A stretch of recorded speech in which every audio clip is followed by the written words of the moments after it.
ये पूरी सीरीज है बच्चा party CA inter advance accounts May 25 के बच्चों के लिए, जिसके अंदर 10 से 15 मिनट में हर एक चैप्टर मॉड्यूल 3 का रिवाइज करवाऊंगा और अंत में एक वीडियो डालूंगा 1.5 घंटे के अंदर सारे अकाउंटिंग स्टैंडर्ड्स के रिवीजन करवा दूंगा। तो इतने सारे बेनिफिट्स लीस्ट पॉसिबल टाइम में। एक लाइक तो बनता है, हर एक वीडियो को एक लाइक, स्पेशली दिस वीडियो को, और चैनल को सब्सक्राइब करके बेल आइकन दबा दो ताकि जब अगली वीडियो आए तो सबसे पहले आप तक पहुंचे। और कमेंट करके बताना अगली वीडियो किस चैप्टर की बनाऊं, पूरे सिलेबस की डाल दूंगा। साथ ही साथ हमारा सब्सक्राइब टारगेट पूरा कराओ बच्चों, क्योंकि हमारा सब्सक्राइब टारगेट पूरा होते ही हम यूट्यूब पे फ्री डाल देंगे 30 नंबर के एमसीक्यू, पूरी 102 पेज की बुकलेट, 2 आईटीपी, 2 एमटीपी, 2 पीवाईक्यू।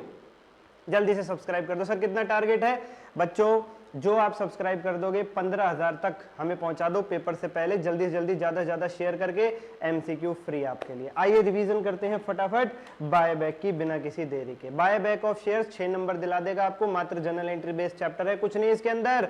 इसमें 4 टॉपिक हैं, बायबैक होता क्या है उसके कारण, दूसरा टॉपिक बायबैक की लिमिट्स, तीसरा कैपिटल रिडेम्पशन रिजर्व और चौथा जर्नल एंट्रीज। आइए जरा देखते हैं बायबैक होता क्या है बच्चों। जब कंपनी, कोई भी कंपनी अपने इक्विटी शेयर होल्डर से उनके शेयर वापस ले लेती है और शेयर का प्राइस उन्हें पे कर देती है, this is called buyback of shares. Buyback क्यों करती है कंपनी? कंपनी के पास एक्स्ट्रा कैश पड़ा हुआ है, कंपनी कह रही है ठीक है अपने शेयर होल्डर से शेयर लेके उनको कैश दे देती हूँ, कैश यूटिलाइज हो जाएगा। बायबैक करने से ईपीएस इंप्रूव हो जाता है, बायबैक करने से कैपिटल स्ट्रक्चर इंप्रूव हो जाता है, प्रमोटर्स की शेयर होल्डिंग बढ़ जाती है, और सबसे मेन कारण बायबैक से होस्टाइल टेकओवर अवॉइड हो जाता है। अगर कुछ शेयर होल्डर्स ऐसे हैं जो लगातार आपकी कंपनी के शेयर खरीदे जा रहे हैं और उनका इरादा ये है कि एक दिन आपकी कंपनी को पूरे तरीके से टेक ओवर कर लेंगे, शेयर्स खरीदते जाएंगे, तो आप उनके हाथों बिकना नहीं चाहते हैं आपकी कंपनी, इसलिए आपकी कंपनी क्या कर रही है, उनसे शेयर्स वापस ले रही है, कह रही पैसे पकड़ो शेयर्स दो और जाओ। तुम तो हॉस्टाइल टेक ओवर करना चाहते हो, हम नहीं करना चाहते, हम अवॉइड करेंगे हॉस्टाइल टेक ओवर को। ठीक है सर, ये हो गए meaning and reasons of buyback. अब समझ लीजिए बायबैक की लिमिट्स जो कंपनीज एक्ट के सेक्शन 68 ने बताई है बच्चा पार्टी। कंपनीज एक्ट के सेक्शन 68 ने बताई हैं कुछ लिमिट्स। ऐसा नहीं है कि कंपनी का जितना मर्जी बायबैक कर सकती है, जितने मर्जी इक्विटी शेयर होल्डर से शेयर वापस ले सकती है, नहीं, कोई लिमिट है। क्या लिमिट है? 3 फॉर्मूलेज हैं, उन तीनों फॉर्मूलेज में जो भी लोएस्ट फिगर निकल के आती है उतने शेयर्स का मैक्सिमम बायबैक किया जा सकता है। कौन से हैं वो 3 फॉर्मूले? पहला फॉर्मूला, जितने शेयर्स आउटस्टैंडिंग है into 25%, number of shares outstanding into 25%, 25% of outstanding share, जितने शेयर कंपनी ने इशू कर रखे हैं उसका 25% शेयर ही बायबैक कर सकते हो। ये है पहला फॉर्मूला, इसे कहते हैं शेयर्स आउटस्टैंडिंग टेस्ट। यहां से जितने शेयर्स आए निकाल के साइड में लिख के रख लो। फिर दूसरा फॉर्मूला लगाओ। दूसरा फॉर्मूला क्या है? पेड अप कैपिटल, इक्विटी वाली भी प्रेफरेंस वाली भी, उसमें प्लस कर दो फ्री रिजर्व्स, एसपीआर भी आएगा फ्री रिजर्व्स में। तो equity share capital plus preference share capital plus सारे फ्री रिजर्व्स प्लस एसपीआर, जो टोटल आए उसकी मल्टीप्लाई कर दो 25% से और डिवाइड कर दो बायबैक प्राइस जो आपके क्वेश्चन ने दे रखा है उससे।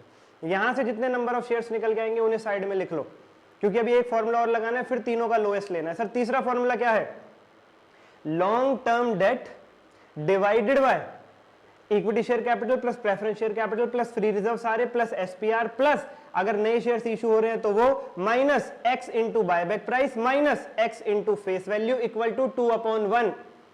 आई repeat again, third formula I repeat again, long term debt divided by equity share capital plus preference share capital plus free reserve सारे plus SPR security premium reserve plus अगर नए shares issue हो रहे हैं तो इशू का amount minus, ये सब डिनोमिनेटर में चल रहा है अभी, minus X into buyback price minus X into face value equal to 2/1। Numerator में आएगा केवल लॉन्ग टर्म डेट, डिनोमिनेटर में आएगा equity capital plus preference capital plus free reserve सारे plus SPR plus fresh issue यानी नए शेयर्स का issue minus X into buyback price minus X into face value equal to 2/1। Cross multiply करके X ढूंढ लो, जो आई साइड में लिख लो और तीनों का लोएस्ट ले लो, उतने नंबर ऑफ शेयर्स का बायबैक किया जा सकता है।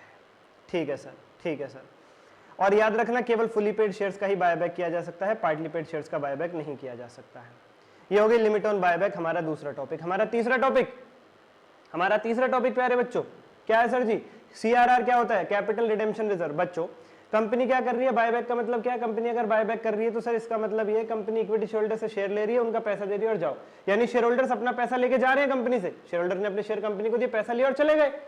रह गए कौन? बाहर वाले debt holders, debenture holders, bank loan, वो लोग रह गए, उनका पैसा कंपनी में फंसा रह गया, मालिक तो अपना पैसा निकाल के चले भाग गए, बचे कौन? बाहर वाले, उनका इंटरेस्ट आ गया खतरे में। इसीलिए कंपनीज एक्ट ने एक रूल बनाया हुआ है कि आउटसाइडर्स का पैसा रिस्क पे ना आए, इसीलिए कंपनी को एक रिजर्व बनाना पड़ेगा बायबैक के वक्त, जिसका नाम है कैपिटल रिडेम्पशन रिजर्व। ये रिजर्व बनाया जाता है आउटसाइडर्स की सिक्योरिटी के लिए। ठीक है सर, तीसरा टॉपिक भी समाप्त। अब चौथा और आखिरी टॉपिक है journal entries. Journal entries, equity share cap, सबसे पहली जर्नल एंट्री होगी बच्चा पार्टी पैसा अरेंज करने की। पैसा अरेंज करने के लिए बायबैक करना है तो पैसा अरेंज करना है, जो यहाँ पे 5th नंबर पे लिखी हुई है, सबसे पहली एंट्री होगी।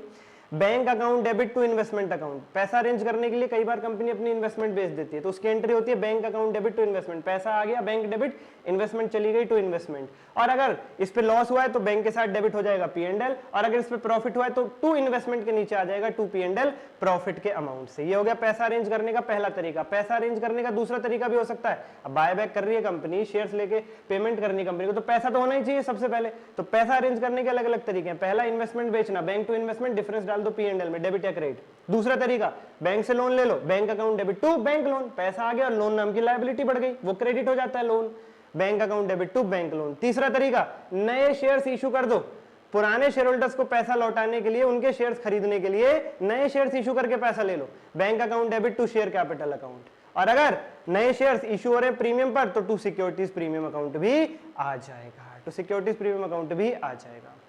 ठीक है सर, ठीक है सर, ठीक है सर। और अगर डिवेंचर्स इशू कर रहे हो तो यहीं पे शेयर कैपिटल की जगह डिवेंचर वर्ड आ जाएगा, bank account debit to % debentures account. ठीक है सर, ठीक है सर, ठीक है सर, ओके सर जी। इसके बाद पैसा अरेंज करने के बाद बच्चों बायबैक को ड्यू करो, बायबैक को ड्यू करो, जिसकी एंट्री होगी equity share capital account debit, number of shares जो बायबैक के लिए अलाउड हुए हैं तीनों फॉर्मूले में लोएस्ट के हिसाब से, मल्टीप्लाइड फेस वैल्यू, उतना अमाउंट आएगा equity share capital account debit में, number of shares allowed for buyback into face value. Premium on buyback account debit, इसमें क्या आएगा, मान लो फेस वैल्यू 10 रुपए और बायबैक प्राइस है 20 रुपीज, तो 10 रुपए का एक्स्ट्रा प्रीमियम है, कंपनी 10 रुपए के शेयर के बदले 20 रुपए दे रही है, तो 10 रुपए एक्स्ट्रा प्रीमियम ऑन बायबैक में डेबिट हो जाएगा टू इक्विटी शेयर्स बायबैक, इसमें टोटल जो डेबिट हुआ था उतना अमाउंट आ जाएगा।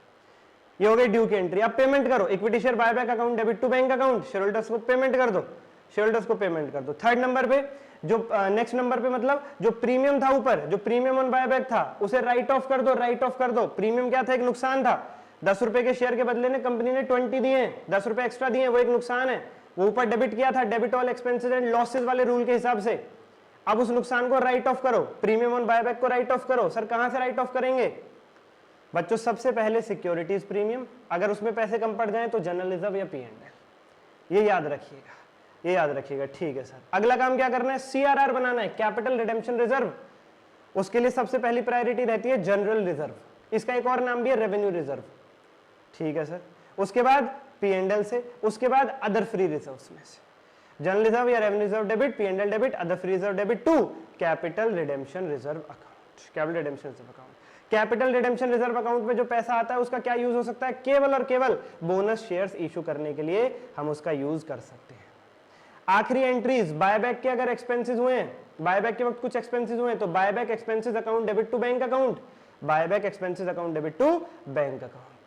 और फिर इन एक्सपेंसेस को P&L या अदर फ्री रिजर्व से राइट ऑफ कर दो, P&L other free reserve account debit to buyback expenses account. कुछ कीमती नोट, कुछ इंपॉर्टेंट नोट्स, यहां से आपके 6 नंबर पक्के हो जाएंगे इन नोट्स को पढ़ने के बाद। लेकिन पहले सुन लो, अगर आपको बायबैक के मोस्ट इंपॉर्टेंट क्वेश्चंस भी करने हैं और ऐसे ही पूरा सिलेबस डिटेल में मैं रिवाइज तो करवा ही रहा हूँ 10-10, 15-15 मिनट में, लेकिन क्वेश्चंस अगर करने हैं मोस्ट एक्सपेक्टेड क्वेश्चन सारे मॉड्यूल 3 के सभी चैप्टर्स के, साथ ही साथ सारे अकाउंटिंग स्टैंडर्ड्स का एक एक क्वेश्चन करना है, वो भी मात्र 10 घंटे में। पेपर से एक दिन पहले करोगे तो भी चलेगा। और MCQs वो भी पूरी 102 पेज की बुकलेट, 2 RTP, 2 MTP, 2 PYQ, उसका लिंक इस वीडियो के डिस्क्रिप्शन में आपको मिलेगा, जाइए ज्वाइन कीजिए और 10 से 12 घंटे में अपना पूरा सिलेबस डिटेल में निपटा डालिए मोस्ट एक्सपेक्टेड क्वेश्चंस के साथ। इस सीरीज में बस कॉन्सेप्ट की रिवीजन हो रही है, वहां आपको क्वेश्चंस भी मिल जाएंगे।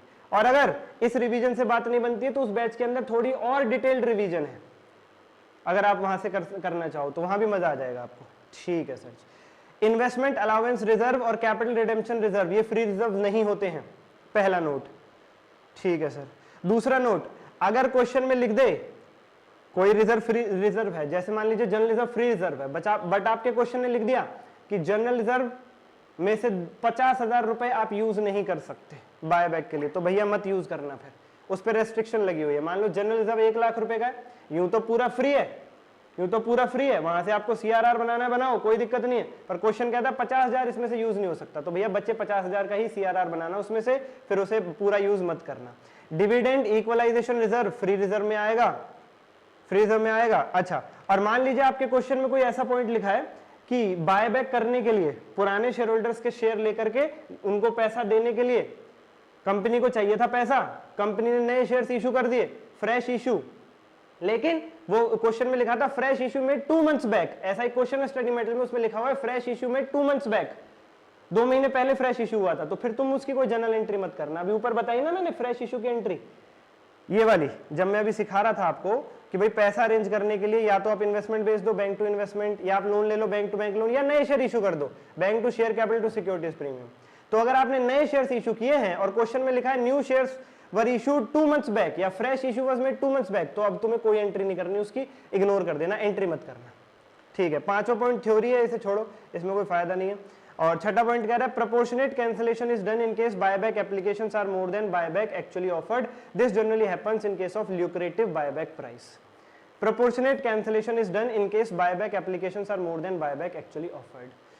ठीक है जी, कंपनी ने 50,000 शेयर्स का बायबैक का ऑफर दिया शेयर होल्डर्स को, 60,000 शेयर्स आ गए, शेयर होल्डर्स आ गए 60,000 शेयर लेके कि ले लो जी बायबैक ले लो, ऐसे में क्या होगा, प्रोपोर्शनेट बायबैक होगा, प्रोपोर्शनेट बायबैक होगा। और ये कुछ स्पेशल जनरल एंट्रीज है बच्चा पार्टी, जो आपको अगर इनको और कर लिया आपने तो पूरे तरीके से ही समाप्त हो जाएगा, फिर पेपर का कोई क्वेश्चन आपको तंग ही नहीं कर सकता, तंग ही नहीं कर सकता। लेकिन इनको टेस्ट करो, क्वेश्चंस देख करके इनको टेस्ट करो कि जो मैंने पढ़ाया वो कंप्लीट है या नहीं, क्वेश्चंस करके, एमसीक्यू की केस स्टडीज करके, केस बेस्ड एमसीक्यूज कराएं सारे के सारे। सर कहाँ टेस्ट करें, नीचे डिस्क्रिप्शन में लिंक ज्वाइन करो, वहां मैं आपको हर एक चैप्टर का एक एक दो क्वेश्चन का टेस्ट लेके भी खुद चेक करके दे रहा हूँ, इवेल्युएट भी हो रहा है, पेपर से एक दिन पहले भी सबमिट करोगे तो इतने कम टाइम में कोर्स कराएगी तब भी आपको चेक होके पेपर मिल जाएंगे। ठीक है sir, partly paid up shares को मैंने कहा था बायबैक नहीं कर सकते, तो पहले पार्टली पेड अप को फुली पेड अप बनाना पड़ता है, फिर बायबैक होगा। तो पार्टली को फुली पेड अप बनाने की entry share call to share capital, bank account debit to share call. अगर बोनस इशू हो रहा है आपके क्वेश्चन में, बोनस शेयर्स इशू हो रहे हैं, तो अभी बताया था थोड़ी देर पहले, बोनस शेयर्स के लिए सबसे पहली प्रायोरिटी है CRR कैपिटल रिडेम्पशन रिजर्व, उसके बाद बोनस देने के लिए SPR का यूज करो, उसके बाद फ्री रिजर्व्स का यूज करो, टू बोनस शेयर और bonus shares to share capital. ये बोनस इशू की एंट्री है। फुली पेड शेयर्स ही बोनस में इशू किए जा सकते हैं, बोनस शेयर्स हमेशा पार पर इशू किए जाएंगे। और अगर क्वेश्चन में लिखा है 1:2 तो इसका मतलब है एक शेयर बोनस में दिया जा रहा है 2 के बदले, जिसके पास 2 शेयर है उसे 1 मिल रहा है बोनस में यानी फ्री में। ठीक है सर, उसके बाद कई बार क्वेश्चन में बायबैक ऑफ इक्विटी शेयर्स के साथ साथ आपको रिडेम्पशन ऑफ प्रेफरेंस शेयर्स भी देखने को मिलता है, तो उस केस में आपको रिडेम्पशन ऑफ प्रेफरेंस शेयर्स की भी जनरल एंट्री करनी पड़ेगी। प्रेफरेंस शेयर होल्डर्स जिसकी सबसे पहली एंट्री होगी ड्यू करने की, preference share capital debit, premium on redemption of preference shares debit to preference share holder, जो अभी करी थी आपने इक्विटी का बायबैक ड्यू करने की एंट्री क्या करी थी, equity share capital debit, premium on buyback debit to equity shares buyback, वही एंट्री है। इक्विटी की जगह क्या आ रहा है, preference share capital debit, premium on redemption of preference shares account debit, और टू इक्विटी शेयर्स बायबैक की जगह क्या आ रहा है, टू प्रेफरेंस शेयर होल्डर। फिर पेमेंट कर दो preference share holder account debit to bank account, और यहां भी CRR बनेगा, free reserves account debit to CRR, और ये वाला प्रीमियम यहां भी राइट ऑफ होगा, प्रीमियम ऑन रिडेम्पशन, पहले सिक्योरिटी प्रीमियम से फिर जनरल रिजर्व या P&L से, security premium account debit, general reserve P&L account debit to premium on redemption of preference shares account. ठीक है सर, ठीक है सर। और बच्चों क्वेश्चन में अगर लिखा है ओन डिवेंचर्स थे, उनको अभी आप कैंसिल कर रहे हो, own debentures held as investment now cancelled, तो एंट्री होगी percent debentures account debit to investment account to gain on cancellation of debentures account. Percent debentures account debit में आएगी फेस वैल्यू, टू इन्वेस्टमेंट्स में आएगी cost price, और to gain on cancellation of debentures में आएगा balancing figure, face value minus cost price जो भी बचेगा। और ये जो gain on cancellation of debenture इसे कैपिटलिज्म में ट्रांसफर कर देते हैं। आखिरी एंट्री ईसॉप्स आउटस्टैंडिंग। सर ये बायबैक के चैप्टर में debenture held as investment, redemption of preference share, bonus issue, ESOP outstanding, ये सब कहां से आ रहा है, ये आपका स्टडी मेटेरियल तंग करता है आपको। चैप्टर बायबैक का है, उसमें रिडेम्पशन ऑफ प्रेफरेंस शेयर का क्वेश्चन जोड़ के दे देगा उसके क्वेश्चन के साथ, उसके क्वेश्चन में डिवेंचर हेल्ड एज इन्वेस्टमेंट के नाउ कैंसल्ड का पॉइंट डाल देगा, ईसॉप आउटस्टैंडिंग का पॉइंट डाल देगा, बोनस इशू का पॉइंट डाल देगा, इसलिए हमने सारी कवरेज कर दी, इनके बाद कुछ नहीं रहेगा आपका। ठीक है सर, ईसॉप्स आउटस्टैंडिंग थे उन्हें एक्सरसाइज कर लिया गया, तो बैंक अकाउंट डेबिट अमाउंट कितना आएगा, exercise price, ESOP reserve account debit amount क्या आएगा, number of options into face value minus exercise price. ठीक है सर, ठीक है sir. To share capital, number of options into par value to securities premium account. Note, अगर exercise नहीं हुए हैं और अभी भी आउटस्टैंडिंग है ईसॉप्स, तो रिजर्व सरप्लस की हेडिंग में दिखाते रहो। अगर ईसॉप्स आउटस्टैंडिंग जो ऑप्शंस हैं वो एक्सरसाइज नहीं हुए और लैप्स हो गए हैं, तो ESOP outstanding account debit to journalism account, ये एंट्री पास होगी। ये नोट्स भी मिल जाएंगे बैच में आपको, ये नोट्स भी मिल जाएंगे बैच में आपको। इसलिए फटाफट ज्वाइन करो, सब्सक्राइब करो, बेल आइकन हिट करो और अगला चैप्टर बताओ मैं कौन सा लेकर के आऊं। आज के लिए इतना ही, धन्यवाद।